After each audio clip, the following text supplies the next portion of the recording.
We're here. You guys saw our love story unfold on TV, but do you know the real story? You have no idea.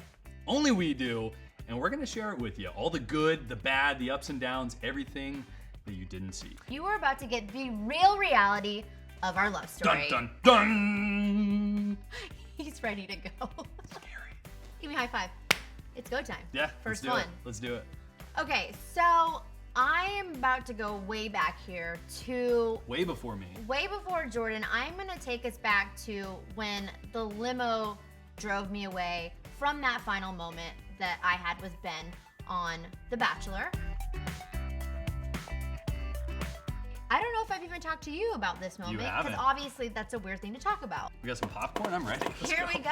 I had just gotten dumped, you know? I was heartbroken and it was sad. It's just crazy for me to even think back on going through a moment where I was prepared to say yes to somebody else. Because people always ask me, like, if Ben would have chosen you and he would have proposed to you, where do you think your life would be like now? And that is the weirdest thing to think about. Where would it be?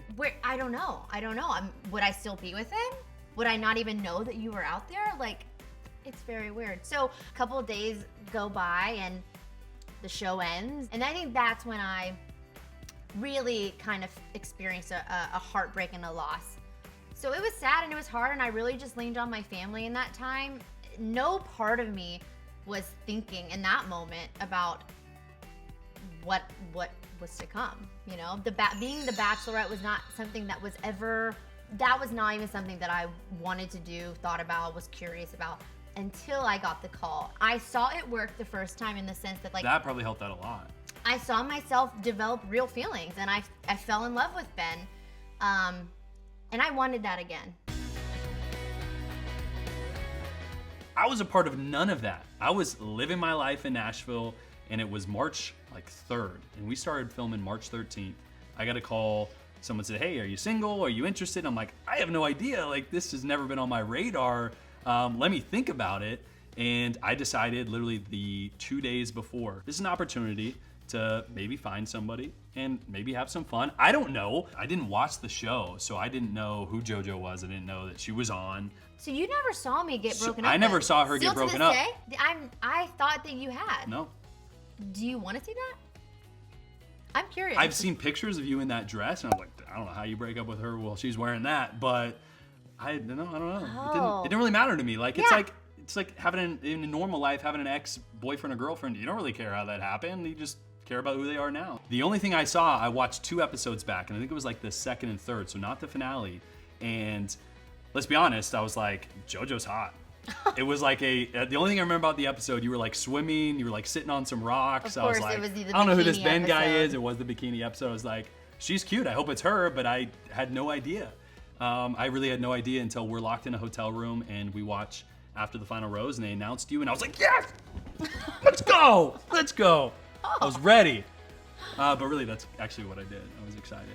Wow, I didn't know I that. saw the bikini JoJo, and I was sold. Wow, that's good. But you're so much more than that. Yeah, Come- there you go. come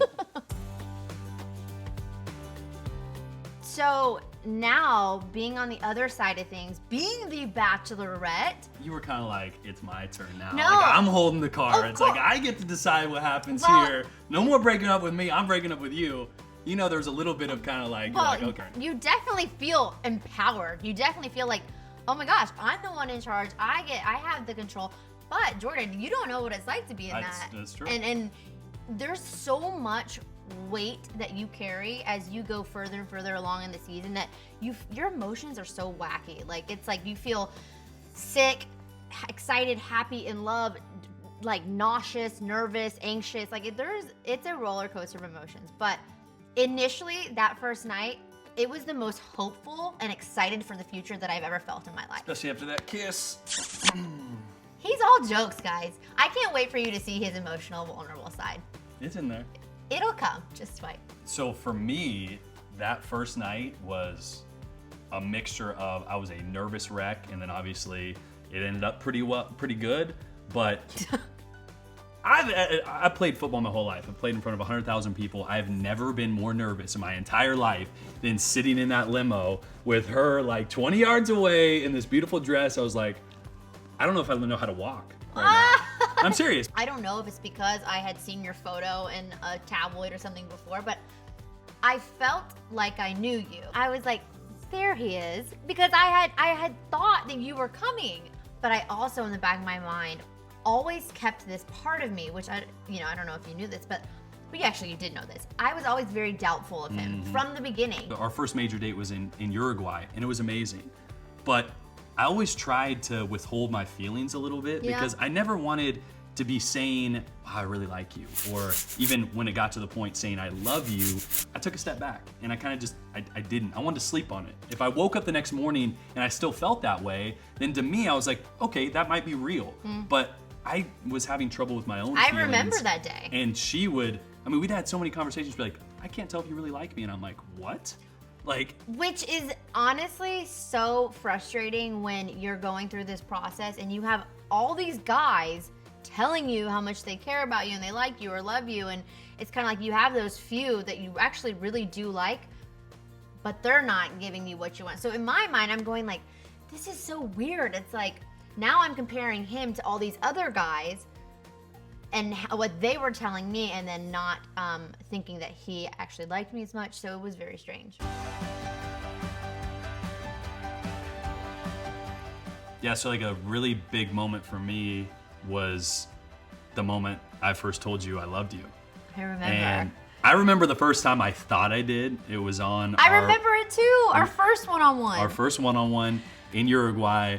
We were on a boat coming back from swimming with a bunch of dirty seals. It wasn't until we were sitting on that bench. Yeah. Oh my gosh, you remember this. I'm sorry. Okay. On the boat, I was like, I had this rush of, oh my God, like, is this, am I really having, am I in love with her? This was our first one-on-one date. And then that night, I think you could kind of tell, I wanted to say something. We had this moment where we locked eyes, and I think I even said, like, there's something I want to tell you, but I'm gonna wait. Oh my gosh. Yes. Okay. I remember. And I am frustrating her again. No, I appreciated that. But I didn't just want to say it, and that means a lot to me to say those words. Because you've only said you love someone once in your life. One other time. Yeah. Yeah. So it was actually a couple weeks later that I ended up finally saying it in Buenos Aires, right? Yep. It had swelled up and it had built up, and I had to let it out. It was so perfect. That's what you said. I remember you saying, like, I'm just so happy. Yeah. And to me, I didn't need her to say I love you too, because I could tell. Remember all the signs I missed? Yeah, you missed all the signs, and we'll get. So she kept squeezing my hand 3 times. Do you and guys I always thought know, it was just like a thing. Do you guys know, like 1, 2, 3, like if someone squeezes you, it's like, I love you. Like, I thought that was a universal thing. And I had been doing it to him in these random times, and I'd be like, is this guy dumb? Like, yep. I had no idea. To the very I remember end. in Thailand, we were sitting on the beach, and I was trying to be really real, like, hey, I think this is how I feel about you. I think I'm ready to get engaged, but if we're not there, it doesn't have to be now. When he was honest and genuine with me in that moment, telling me, basically saying, like, I think I'm there, but I'm not sure, and if I'm not there, that doesn't mean that I don't love you or care about you. Those conversations aren't easy, and in my mind, those little demons that were in the back of my head in the beginning, those all started creeping back, which was so hard for me because we had gone through this whole season, months, and I had finally gotten to the point where I trusted him. I was there with him, and then it started to creep back in on those final days, which was very emotional, very hard, and also this was the same time where I found out he hadn't asked my dad for my hand in marriage. Well, yeah, you say here we go.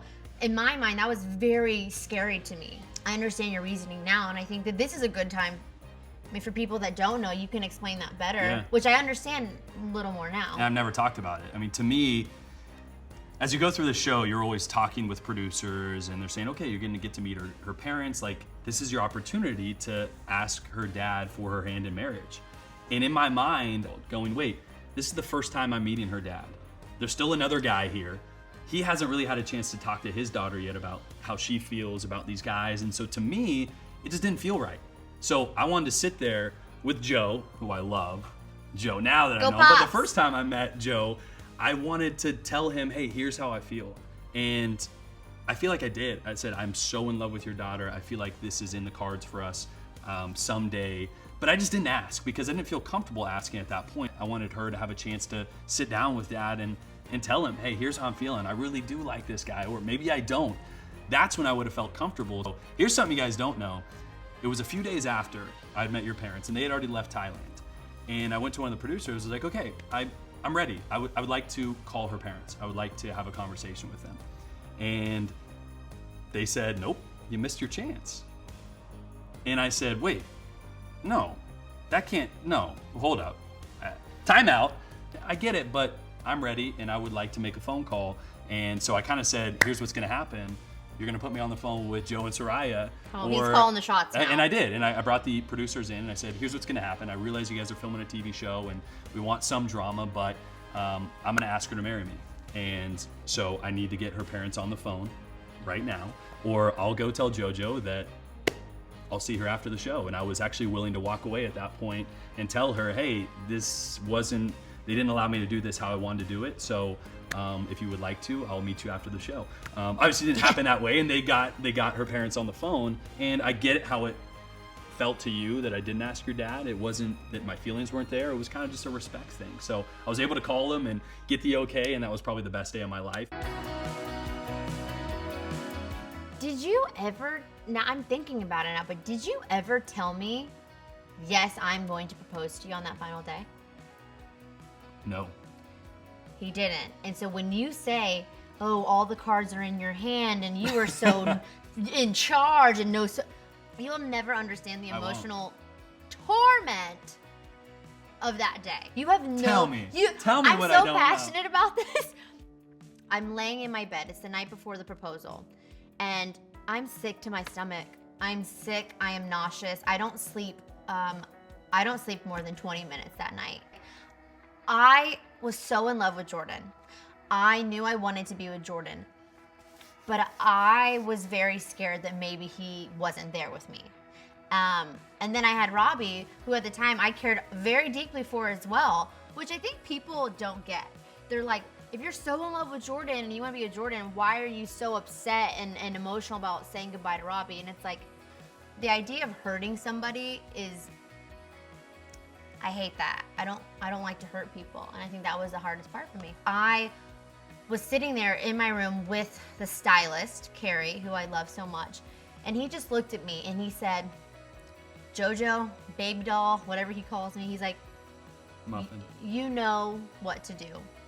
And if you want to take the safe way out, then you know what direction that is. But if you want to follow your heart and take a risk on love and see what it could be, then I think you know the answer to that too. If I get hurt, I get hurt, but at least I know that I am following my heart and I'm doing what I want and not what everyone else wants for me.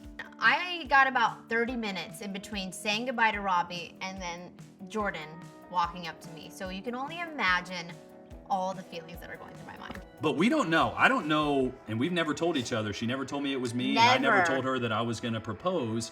So in my mind, I'm like, okay, the engagement is always like a sunset shot. So I'm like, if I get in that car too early to head over there, it's not me. So the whole day I'm like watching the sun. I'm like, okay. And then they tell me, okay, it's time to go. And I'm like, oh no, that sun's not that low. I'm like, she's gonna break up with me. Like, as much as I knew that she loved me and that I thought she would say yes, as confident as I was, you still never know. And so I go through my whole spiel. And then literally, I am flexing to take a knee, and she goes, wait. And you guys don't catch this on camera because our minds go a million miles an hour. In my mind, I'm like, oh, mother. I'm like, she's breaking up with me. How did you idiot? How did you not see this coming? You just made a fool of yourself. You went through your whole proposal. And then she stops, she goes, I just want to tell you that I love you. And then it was just all a blur from there. And I got down on one knee. But those are the things you don't know. Like, I was so nervous, and then I was confident, and then she stops me, and I'm like, it's over. What a day. What a day. And then we were just sweating and just sloppy. once we walk away from the engagement, you would think it's all love and we get to hang out. We obviously just had this really amazing moment. We just got engaged. Like, that's a moment that you wait for your whole life. And normally you want to shout it from the rooftops. You want to tell everybody, and you can't. Right when you get separated, you just had this like high of a moment. That's when all the tabloids start coming out. And that's when you start reading all the horrible gossips and the rumors, and you start having to deal with those emotions on your own. It was ugly at times. Yeah. We fought. I mean, you just think about it, you get this person's number after you're engaged. So Weird. everything up to that point had been face to face. You could always see emotion, you could always talk things out. And then Yeah, that's so true. We had never dealt with any sort of problems distance or via phone call. friction. Yeah, we'd never dealt with distance or friction or anything like that. And that's really when things changed a little bit for us. And our story really started. The real story began. And that story is just as important as our love story, because it is how and why we are still together and sitting here today. So that is coming next. So stay tuned for that. And she's a huge romantic and she wants to hear all your love stories. So comment below and don't forget to subscribe because you're not going to want to miss this next one. We'll see you guys next time.